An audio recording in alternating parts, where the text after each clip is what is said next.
The house is quiet in a way that only Christmas Eve can be quiet. The kind of silence that presses against your ears after the last carol fades and the neighbors turn off their lights. The kind that makes every small sound feel louder than it should. The soft hum of the heater, the tick of the wall clock, the faint crackle of the fireplace that is burning lower than planned because saving firewood has become second nature lately, and on the dining table, right under the warm yellow glow of a single hanging lamp, lie three things that were never meant to be together. A stack of divorce papers neatly clipped at the corner, a white plastic pregnancy test with two unmistakable pink lines, and a half-written Christmas card with her husband's name still unfinished, the pen resting beside it as if it simply gave up. Her fingers hover over the papers, trembling, not from the cold but from the weight of the moment, because tonight was supposed to be about cinnamon and laughter and maybe a little too much eggnog, not about ending a marriage and discovering a life growing inside her at the exact same time. Outside, snow drifts down in slow, patient flakes, covering the driveway inch by inch, the porch light casting a soft halo that makes everything look gentler than it really is, and somewhere in the distance, church bells ring out for the late service, steady and calm, as if the world has no idea that hers is quietly coming apart. She presses a hand to her stomach without realizing it, a small, instinctive motion, like her body knows before her heart has caught up, and for a brief second she wonders how something so fragile and hopeful can exist in the same breath as divorce papers that spell out custody schedules and asset divisions in cold, legal language. Her husband isn't home yet. He said he had one last thing to take care of before Christmas. The same phrase he's been using for months, always vague, always followed by a tired smile that never quite reaches his eyes. She told herself she was being understanding, that marriages go through seasons, that stress changes people, but the late nights piled up, the unexplained withdrawals from their savings account, the way he started flinching whenever his phone buzzed, and the distance grew so wide, that it felt safer to assume the worst than to keep hoping for explanations that never came. She slides the divorce papers a little closer, the sound of paper against wood sharp in the quiet room, and exhales slowly, counting the breaths the way her therapist once taught her, for seconds in, for seconds out, but even that doesn't steady her hands. On the coffee table nearby sits a small box of baby ornaments she bought years ago on a whim, tucked away and forgotten,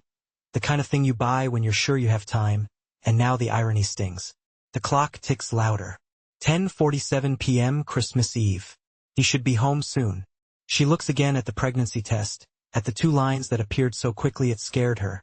and a tear slips down her cheek before she can stop it, landing right on the edge of the divorce papers, blurring a word she doesn't bother to wipe away. In that moment, she doesn't feel angry or betrayed or even heartbroken, just profoundly tired, like someone who has been holding up a collapsing roof alone and finally realizes she can't anymore. If this story feels heavy already, if you've ever sat in a quiet room holding a secret that could change everything, stay with me, because what you think you know about love, sacrifice, and the choices people make in silence is about to be tested.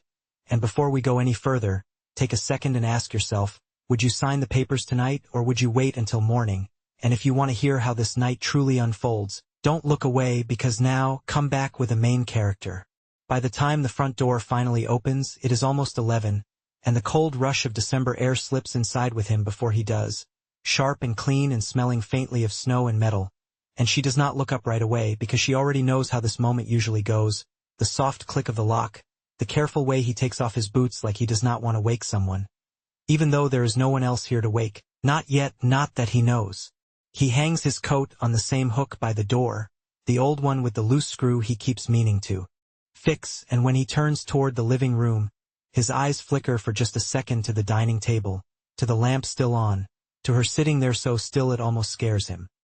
He smiles, the same tired, practiced smile he has been wearing for months, and says her name quietly, apologetically, like it is an explanation all on its own, and she realizes with a dull ache that she cannot remember the last time he came home excited, or relaxed, or without that heaviness in his shoulders. He asks if she is still up, as if the answer is not right in front of him, as if the divorce papers are not inches away from her hand, as if the night has not already swallowed her whole. She nods once, because if she speaks too soon, she might scream, and she is not ready for that yet. He tells her he is sorry he is late, again says it was the last thing just like he always does, and she hears the words land between them and fall flat, because last things do not last for months, and apologies stop meaning much when they come without explanations. He reaches for her shoulder, then hesitates, his hand hovering in the air like he is unsure if he is still allowed, and that hesitation hurts more than if he had pulled away completely. She finally looks up at him then, really looks at the faint shadows under his eyes, the red in the whites of them, the way his jacket looks thinner than it should be for a night this cold, and for a split second doubt flickers through her anger, but she pushes it down because doubt is dangerous and she has survived this long by being certain. She asks him, calmly at first, where he has been, and he gives the same vague answer, something about errands, about taking care of things, and she feels something inside her crack just a little wider. She tells him she cannot do this anymore, the waiting, the guessing, the feeling like a stranger in her own marriage, and when she gestures toward the table, toward the papers, he freezes, the color draining from his face so fast it almost scares her. He does not touch the papers. He does not ask questions. He just stares at them like he already knew this day was coming, like he has been bracing for it all along. He asks her, softly, if this is what she wants, and she almost laughs at the question, because what she wants stopped matching somewhere between the missed dinners and the late-night phone calls she was never allowed to hear. She tells him she wants honesty. She wants a husband who is present, who trusts her enough to let her in, and she asks him, finally, if there is someone else, because that would at least make sense of all this pain. He closes his eyes at that, just for a moment, and when he opens them, there is something there she has not seen in a long time, something raw and unguarded, but it is gone before she can name it. He says no, there is no one else, and somehow that answer only makes everything worse, because if there is no affair, no betrayal she can point to, then all that is left is the possibility that he simply stopped choosing her. She tells him she is tired, that she does not want to fight tonight, that she just wants this over with, and she slides the divorce papers toward him across the table, the sound loud and final in the quiet room. He looks at her then, really looks at her, and his voice breaks when he asks her not to sign them tonight, just tonight, please, because it is Christmas Eve, because there is something she does not understand yet, because he is trying to protect something that matters more than his own comfort. She shakes her head, tears finally spilling over, and tells him it is too late for maybes and secrets, and as she turns away from him, pressing a hand unconsciously to her stomach again. Neither of them realizes just how close they are to the truth that could either destroy them completely or save their family forever. After she turns away from him, the house does not explode into shouting or slam doors the way she once imagined moments like this would. Instead it settles into a heavy, uncomfortable stillness, the kind where every shared memory feels like it is watching them from the walls, and he stays standing by the table long after she leaves the room, staring at the papers as if they might rearrange themselves into something else if he looks long enough. She goes into the bedroom and sits on the edge of the bed, the quilt folded back neatly because she has not had the energy to mess it up, and for the first time all night, her mind begins to slow just enough for smaller details to surface, the ones she has been ignoring for months because facing them meant facing questions she was afraid to ask. She remembers the way he started wearing the same old jacket everywhere, even when the temperature dropped below 20 degrees and she begged him to wear the heavier coat she bought him last winter, the one that still hangs untouched in the closet with the receipt in the pocket. She remembers finding medical bills folded into his backpack, not addressed to him, not addressed to anyone she recognized, and how he brushed it off as a mistake when she asked, smiling too quickly, changing the subject before she could press further. She remembers the envelope of cash she once found hidden behind the cleaning supplies in the laundry room, a few $1,000s bound tightly with a rubber band, and how her first thought was fear, not greed, fear that whatever he was involved in was bigger and darker than she wanted to imagine. She remembers the phone calls he took outside, pacing the driveway late at night, his voice low and strained, saying things like "I will figure it out and do not worry, I promised," words that stuck with her long after the calls ended. At the time, she told herself those details added up to one clear explanation, that there was someone else, another life he was protecting her from, because that story hurt less than the alternative that he might be suffering alone by choice. In the bathroom, she leans over the sink and studies her reflection, the faint redness around her eyes, the way her face looks both older and younger somehow, and she presses her palm against the cool porcelain, breathing slowly, trying to steady herself, and her gaze drifts to the small trash can by the door, where the pregnancy test lies buried under tissues. She pulls it out again just to be sure, just to remind herself that this is real, that her body is quietly preparing for something new even as her marriage feels like it is ending, and the contrast makes her chest ache. She thinks about the times he came home exhausted but still insisted on cooking dinner for her, even when she said she could do it herself, the way he would watch her eat like it mattered that she finished every bite, the way he started asking strange questions about insurance and beneficiaries and savings accounts, conversations she brushed off as anxiety until they became impossible to ignore. In the living room, she hears him moving now, slow footsteps, a drawer opening, the soft scrape of wood, and for a moment she considers going back out there, asking him to explain everything, demanding the truth no matter how painful it might be.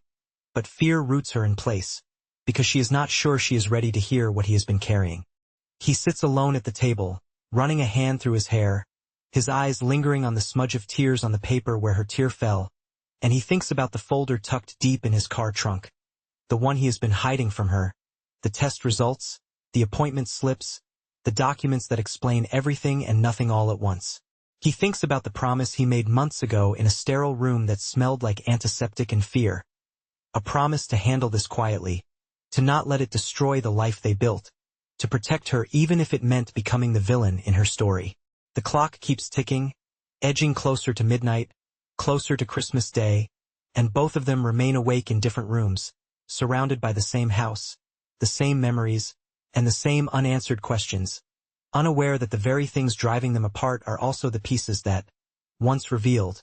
might finally explain the silence, the distance, and the sacrifices that have been hiding in plain sight all along. Morning arrives quietly, not with celebration or wrapping paper, but with a pale winter light slipping through the curtains and landing across the bedroom floor. And she wakes with a dull ache behind her eyes, the kind that comes from too little sleep and too many thoughts left unfinished. For a few seconds, she forgets where she is, forgets the papers on the table, forgets the words they exchanged the night before. But then reality settles back in, heavy and unavoidable, and her hand moves instinctively to her stomach again, resting there as if it belongs, as if it has always belonged. She lies still, listening, half expecting to hear him moving around the house, humming off key the way he used to on Christmas mornings. But the house remains quiet, and that silence tells her more than any argument ever could. When she finally gets up, she moves carefully, slowly, as if sudden motions might shatter whatever fragile balance still exists between them, and she dresses without turning on the overhead light, pulling on a sweater that hangs looser than it did a year ago, the mirror catching a glimpse of a woman who looks steady on the outside and fractured beneath the surface. In the kitchen, she pours herself a glass of water and stands by the counter, staring at the backyard where snow has covered every trace of yesterday, clean and untouched, and she thinks about how easy it looks to start over when you do not have a history buried underneath. On the table, the divorce papers are exactly where she left them, but now the pregnancy test sits beside them, placed there sometime during the night, and for a moment she cannot breathe because she knows she did not put it there. She turns slowly and sees him standing in the doorway, eyes red, face drawn, like he has aged years in a single night, and the look they share is not anger or accusation but something quieter and more dangerous, recognition. He does not ask her if it is real. He does not reach for it. He just looks at her, then at the test, then back at her again, and she realizes too late that this was not how she planned to tell him, not like this, not with everything else already breaking apart. She tells him she was going to say something, eventually, that she just needed time, but the words sound hollow even to her own ears, because time is the one thing they no longer seem to have. He sits down heavily in the chair, rubbing his hands together like he is cold even though the heat is on, and he asks her, quietly, how far along she thinks she is, and that simple question almost undoes her because it sounds like hope trying not to show itself. She tells him she does not know yet, that she only found out last night, that everything happened at once,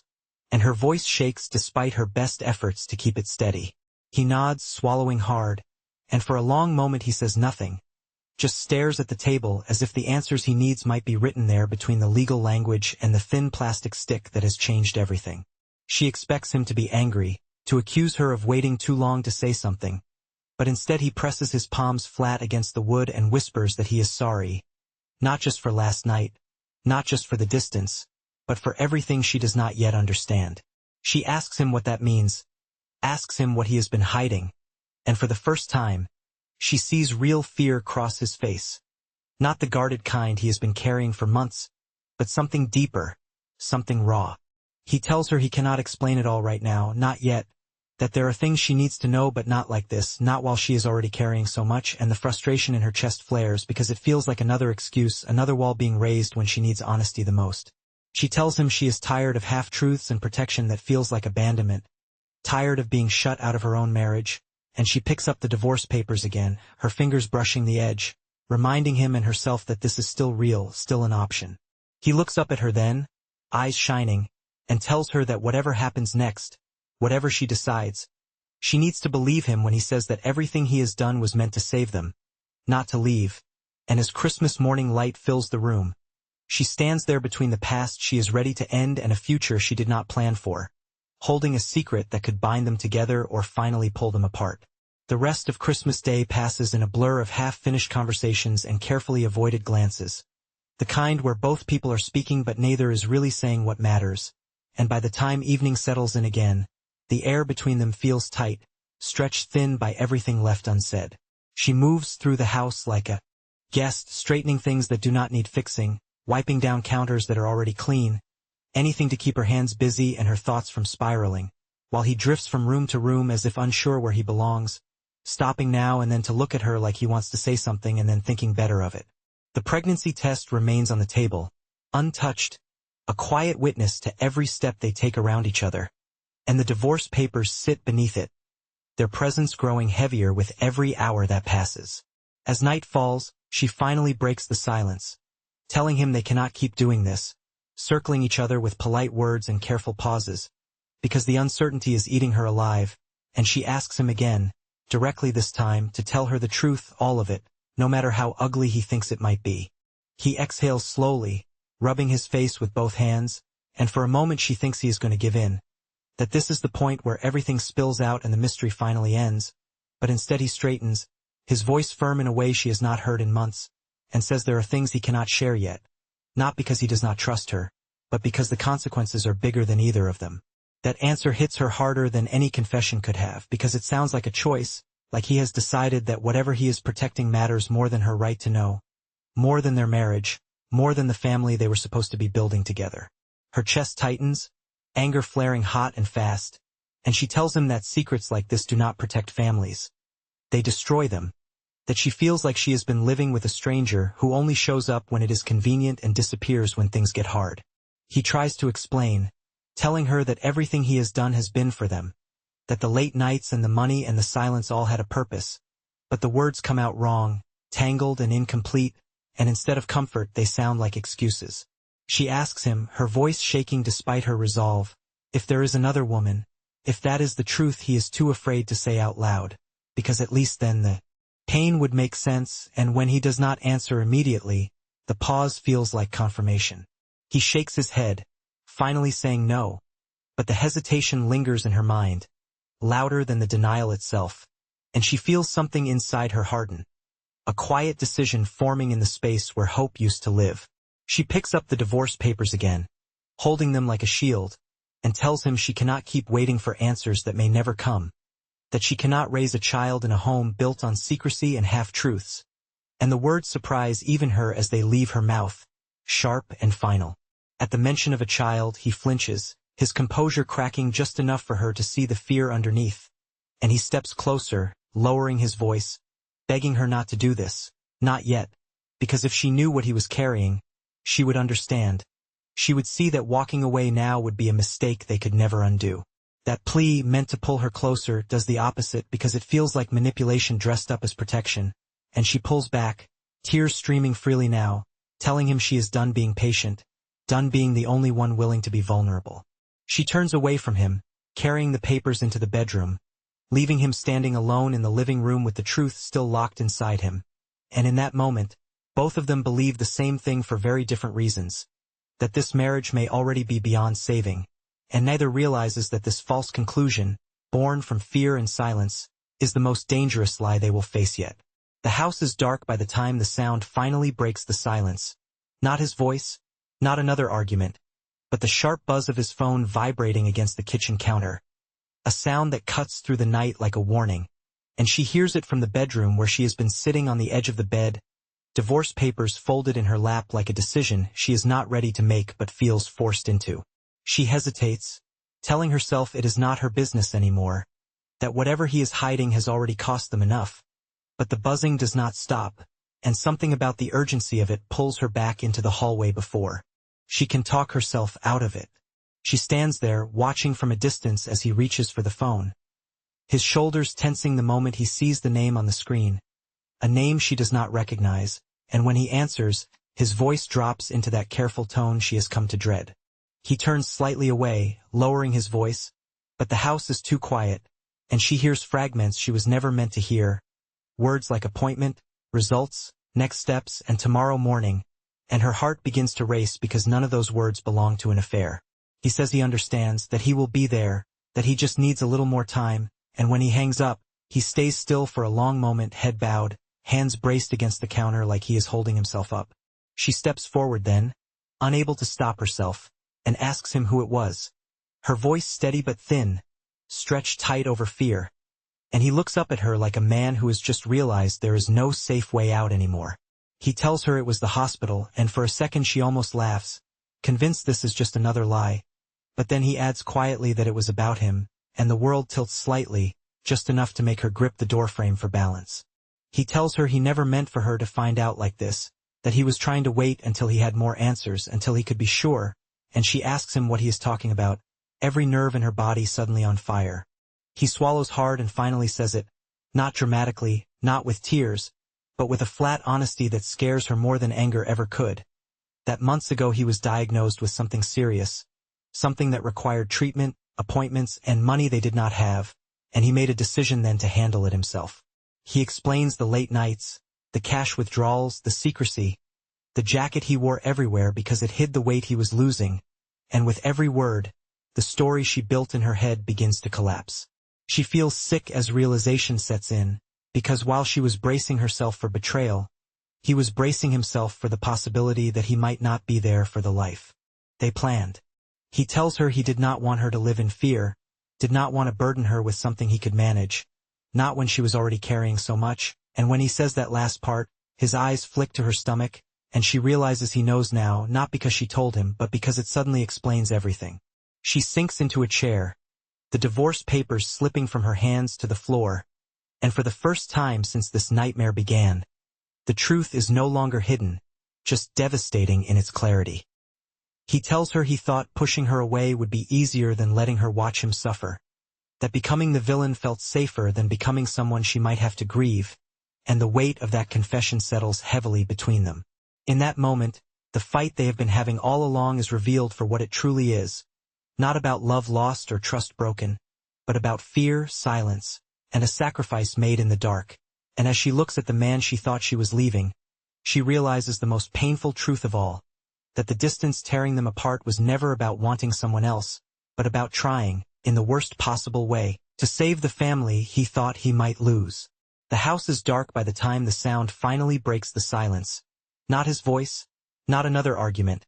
but the sharp buzz of his phone vibrating against the kitchen counter. A sound that cuts through the night like a warning, and she hears it from the bedroom where she has been sitting on the edge of the bed, divorce papers folded in her lap like a decision she is not ready to make but feels forced into. She hesitates, telling herself it is not her business anymore, that whatever he is hiding has already cost them enough. But the buzzing does not stop, and something about the urgency of it pulls her back into the hallway before she can talk herself out of it. She stands there, watching from a distance as he reaches for the phone, his shoulders tensing the moment he sees the name on the screen, a name she does not recognize, and when he answers, his voice drops into that careful tone she has come to dread. He turns slightly away, lowering his voice, but the house is too quiet, and she hears fragments she was never meant to hear,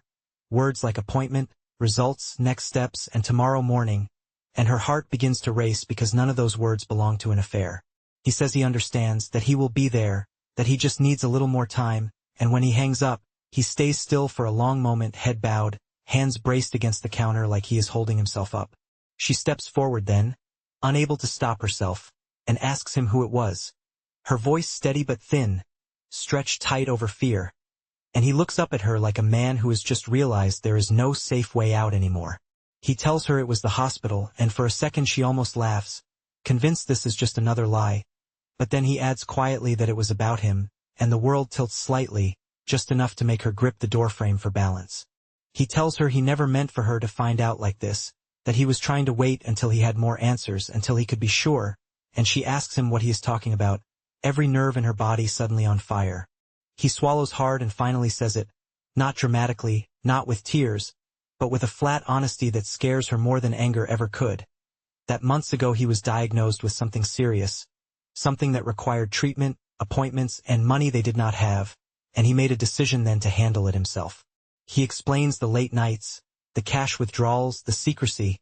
the jacket he wore everywhere because it hid the weight he was losing, and with every word, the story she built in her head begins to collapse. She feels sick as realization sets in, because while she was bracing herself for betrayal, he was bracing himself for the possibility that he might not be there for the life they planned. He tells her he did not want her to live in fear, did not want to burden her with something he could manage, not when she was already carrying so much, and when he says that last part, his eyes flick to her stomach, and she realizes he knows now, not because she told him, but because it suddenly explains everything. She sinks into a chair, the divorce papers slipping from her hands to the floor, and for the first time since this nightmare began, the truth is no longer hidden, just devastating in its clarity. He tells her he thought pushing her away would be easier than letting her watch him suffer, that becoming the villain felt safer than becoming someone she might have to grieve, and the weight of that confession settles heavily between them. In that moment, the fight they have been having all along is revealed for what it truly is, not about love lost or trust broken, but about fear, silence, and a sacrifice made in the dark. And as she looks at the man she thought she was leaving, she realizes the most painful truth of all, that the distance tearing them apart was never about wanting someone else, but about trying, in the worst possible way, to save the family he thought he might lose. The truth hangs in the air between them, heavy and unmistakable, and for a long moment neither of them speaks, because words feel too small for what has just been revealed, too fragile to carry the weight of fear and sacrifice that has been quietly shaping their lives. She stares at him, really seeing him now, not as the distant husband she was preparing to leave, but as a man who has been fighting a private battle in silence, and the anger that carried her this far dissolves into something far more dangerous, grief mixed with love and regret. Her knees feel weak as she stands, crossing the small space between them, and when she reaches out to touch his arm, she can feel how thin he has become beneath the fabric of his sleeve, a detail she ignored for too long because noticing it would have meant asking questions she was afraid of. Her voice breaks as she asks him why he did not tell her, why he chose to face something like this alone, and he answers honestly, telling her he was afraid of becoming a burden, afraid of watching fear replace joy in her eyes, afraid of being the reason her world collapsed. He tells her he thought love meant protecting her from pain at any cost, even if that meant letting her hate him, and as he speaks, the walls she built around her heart crumble completely. Tears spill freely now, not just for the months of distance and misunderstanding, but for the quiet suffering she never saw, and she presses her forehead against his chest, feeling his breath rise and fall, grounding herself in the undeniable truth that he is still here. She tells him she never needed protection from the truth, that what hurt the most was feeling shut out, feeling like she was no longer part of his life, and she confesses through sobs that she was ready to walk away because she thought he had already left her emotionally. He wraps his arms around her then, tentative at first, like he is unsure if he still has the right, and when she does not pull away, his grip tightens, holding her as if he might lose her if he lets go. In the quiet of that embrace, she finally tells him about the pregnancy, not as an accusation or a bargaining chip, but as a fragile truth offered with trembling hope, and when he hears it, his breath catches, his body going still before a quiet, broken sound escapes him, something between a laugh and a sob. He pulls back just enough to look at her, his eyes shining with a mix of fear and wonder, and he places his hand gently over hers where it rests on her stomach, as if afraid the moment will vanish if he moves too quickly. In that instant, the fear that once drove them apart shifts into something else entirely, a shared resolve, because they both understand now that whatever lies ahead, illness, uncertainty, or hard days yet to come, they are no longer facing it alone, and the healing begins not with promises or plans, but with the simple, powerful choice to stay and fight together. Later that night, after the tears have slowed and the house feels quieter in a different way, she returns to the living room and kneels by the coffee table where the divorce papers still lie, edges curled slightly now from being handled too many times, and without saying a word, she lifts them, studies the signatures that almost ended everything, and then slowly, deliberately, tears them in half. The sound is soft but final, paper ripping cleanly, and she tears them again and again until they are nothing more than thin strips scattered across the table like remnants of a life they chose not to lose. He watches her in silence, his eyes filling as understanding settles in, and when she looks up at him, there is no anger left there, only resolve. She tells him they will face the treatment together, the appointments, the uncertainty, all of it, and that fear does not get to make decisions for their family anymore. He nods, reaching for her hand, squeezing it gently as if to remind himself this is real. Outside, snow continues to fall, steady and quiet, and somewhere down the street a neighbor's porch glows with Christmas lights that flicker softly in the dark. She places the pregnancy test beside the torn papers, not as a contrast anymore, but as a promise, and for the first time since Christmas Eve began, the future feels fragile but possible, held together by truth, forgiveness, and the shared choice to begin again. Months later, the house feels different, not larger or richer, but fuller, lived in with intention, and she often thinks back to that Christmas Eve when everything nearly ended, when silence almost won. The treatments were not easy, the appointments long, the fear never completely gone, but they faced each step side by side, learning that strength does not come from hiding pain but from sharing it. He grew tired some days, hopeful on others, and she learned to let him lean on her without feeling afraid, learned that love is not measured by how much you protect someone from the truth, but by how willing you are to walk through it together. On a quiet spring morning, as sunlight spills through the same windows that once framed their breaking point, she holds their newborn in her arms, marveling at how life can arrive even after everything feels shattered beyond repair. He stands beside her, one hand resting gently on her shoulder, the other brushing the tiny fingers that curl instinctively around his own. And in his eyes she sees something steady and alive that was missing before. The torn divorce papers are long gone, the fear no longer in control, replaced by a deeper understanding of what family truly means. This is not a story about secrets kept, but about truths finally spoken, and the quiet miracle that happens when two people choose honesty, even when it is terrifying, and discover that love, when it is real, does not run from hardship, but grows stronger by surviving it.